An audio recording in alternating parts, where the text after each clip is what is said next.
Hello, everyone. Welcome to our video demonstration for Project PanCam. We're trying to create a FPGA system that can capture panoramic photos. So a gyroscope would trigger the camera's shutter at set angles, and a series of photos will be taken. An example would be the current input.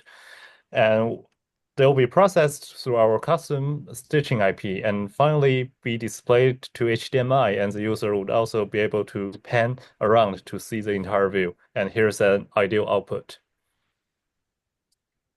This is our block diagram. We have the microblades interfacing the main components such as DDR, camera, and HDMI. And the green blocks are our custom IPs. So the result is that unfortunately our Nexus video board broke right before our final integration. So we weren't able to show the full system working, but we are able to show individual components working with each other. So first, we can show that our HDMI is working well with our camera, that it is able to capture the image captured by the camera onto a frame buffer, and that can be displayed further onto the HDMI display. And also we can control pixel by pixel what is shown on the HDMI. As we can see here, we have a sample animation being displayed on the HDMI display. And also for the image stitching IP, we applied Gaussian blur on the input image. And this is the IP simulation that we use to give it a random set of axis streaming input-output signals. And it can successfully compute the expected results from a set of inputs. And unfortunately, since our board broke, we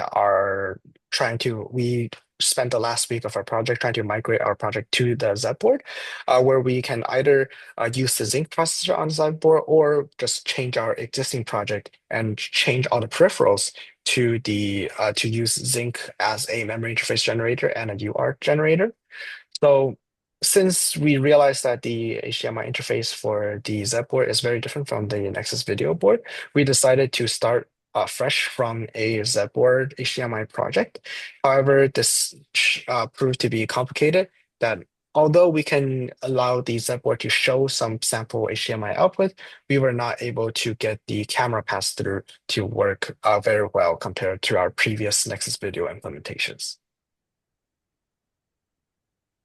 The following few slides will talk about some improvement and future work we could have made if we had more time.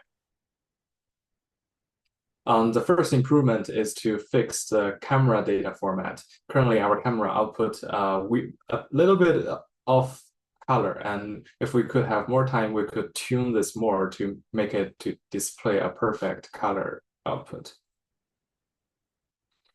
The second improvement is to use the OLED screen on board as a handy tool to tell user when to stop rotating.